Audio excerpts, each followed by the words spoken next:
قلب مدينة عتيقة بيقف شاهد على أكثر من 12 قرن من التاريخ. مش مجرد مسجد، دي جامعة ومدرسة ومنبع علم خرج أجيال غيرت في تاريخ أمة كاملة. السلام عليكم ورحمة الله وبركاته. اللهم صل وسلم وبارك على سيدنا ونبينا محمد وعلى آله وصحبه أجمعين. أهلا وسهلا بحضراتكم في البيت الكبير، ومع فزورة جديدة ومعلم جديد وسر جديد وعم محروس حول العالم. النهاردة فزورتنا عن معلم لو الحيطان بتاعته اتكلمت كانت حكت لنا قصص علماء وفقهاء وتاريخ طويل من النور. اوعوا تتلخبطوا، انا عارف مخكم راح فين، ما تستعجلوش. معلمنا في دولة عربية في شمال افريقيا. خلينا الاول قبل ما نخش في المعلومات دي نشوف حل فزورة امبارح. حل فزورة امبارح كان ايه؟ كان مقام الشهداء او النصب التذكاري للشهداء في الجزائر، بلد 1.5 مليون شهيد. ربنا يرحم شهدائنا في الجزائر وفي جميع الوطن العربي. وتعالوا بقى نشوف تعليقات حضراتكم واللي قالوا الإجابة الصحيحة. يلا بينا. وأول التعليقات قناة رحمة الرحمن، يوتيوبر رحمة الرحمن. أول تعليق وأول بصمة كالعادة، يوتيوبر رحمة الرحمن قالت الجواب: مقام الشهيد بيقع في قلب العاصمة الجزائر، وقد افتتح عام 1982. بدأ إنشاؤه 1980 ليخلد ذكرى شهداء الثورة الجزائرية، وبتجسد تضحيات الشعب في سبيل الحرية والاستقلال. المجد والخلود لشهدائنا الأبرار. موفق يا برنس وألف سلامة عليك، ربنا يعزك ويبارك فيك يوتيوبر رحمة الرحمن. مع تحياتي لأهل البيت الكبير وتحيات أهل البيت الكبير ليكي، ربنا يعزك.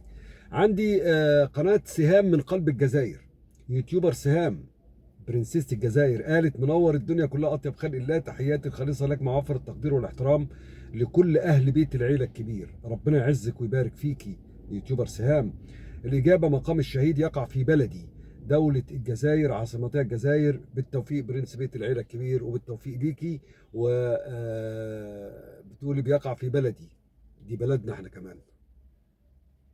كان زمان واحنا صغيرين كان في نشيد: بلاد العرب أوطاني، فكل البلاد العربية أوطاني. عندي قناة كروشيه ويوميات أم عبده، يوتيوبر أم عبده، بتقول: مقام الشهيد معلم وطني بارز يقع في الجزائر العاصمة، شهد 1982 تخليدا لشهداء الثورة الجزائرية. بيبلغ ارتفاعه نحو 92 متر ويتكون من 3 سعفات نخيل، بترمز لمراحل الكفاح وبيعد رمزا للتضحية والاستقلال في الجزائر. ربي يبارك فيك يوتيوبر أم عبده.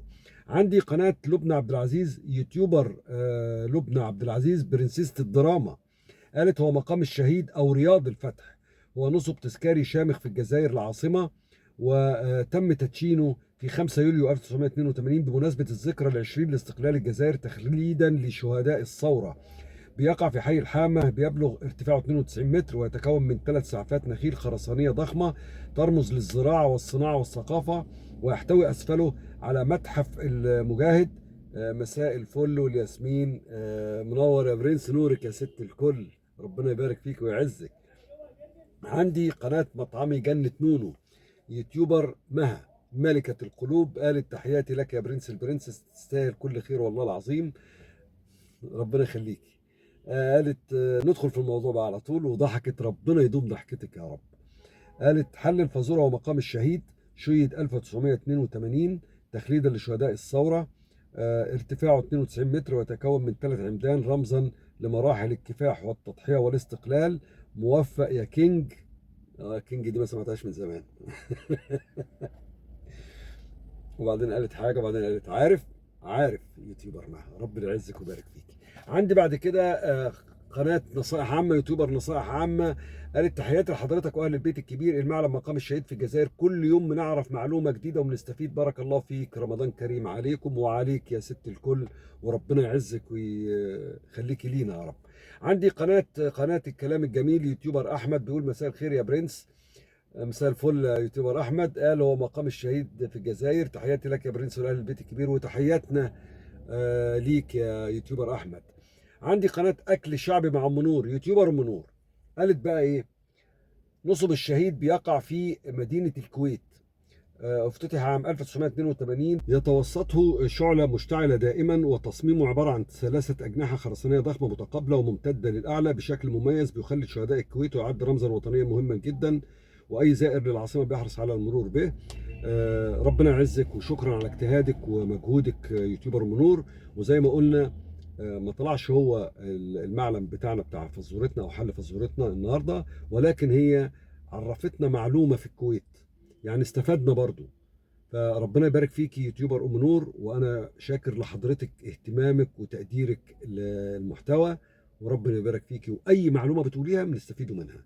شكرا وربنا يبارك فيكي، ويلا بينا نشوف لوجو قنواتكم.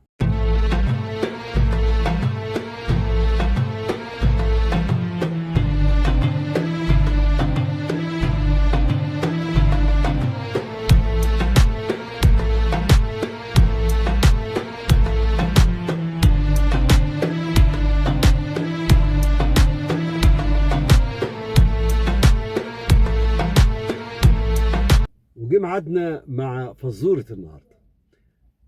في البداية بقول للمتابعين اللي بيخشوا يا دوبك بس يردوا السلام وخلاص، يا جماعة دي معلومات هتستفيدوا منها انتوا وشبابكم وولادكم. مش عارف اقول لكم ايه بصراحة، بس يعني ماشي، مش مشكلة. المعلم ده بتاعنا النهاردة اتأسس في القرن الثامن الميلادي، يعني من أقدم المساجد في شمال أفريقيا. اتسمى باسمه ده اللي انتوا هتقولوا عليه نسبة لشجرة كانت موجودة في المكان. مساحته كبيرة جدا، وفي صحن واسع بتحيط به الأروقة، ومأذنة مربعة ومميزة، بتعتبر من أقدم المآذن في المنطقة. مش بس مكان للصلاة، ده كان جامعة إسلامية عظيمة قبل ما الجامعات بالشكل الحديث تظهر. معلمنا خرج علماء كبار أثروا في الفقه واللغة والتفسير. اوعوا تتلخبطوا بينه وبين معلم آخر. احنا قلنا اسمه نتيجة وجود شجرة في المكان، يعني ايوه ادينا احنا بعدنا اهو عشان ما حدش يتلخبط. انا عارف انتوا هتقولوا ايه او مخكم رايح فين. بيعتبر رمز من رموز المدينة العتيقة، وكان ليه دور مهم جدا في الحفاظ على الهوية الدينية والعلمية للبلد عبر العصور. معلمنا تصميمه بيجمع بين البساطة والعظمة، اتعرض للترميم في عصور مختلفة، ما زال قائما يؤدي دوره حتى اليوم. سؤالنا بقى، ما اسم هذا المعلم التاريخي وفي أي مكان موجود؟ اكتب إجابتك في التعليقات وشوف هل أنت من عشاق التاريخ فعلا؟ هيبان. مستنين تعليقاتكم، وإن شاء الله أشوفكم مع فزورة جديدة، معلم جديد، وفوازير عم محروس حول العالم.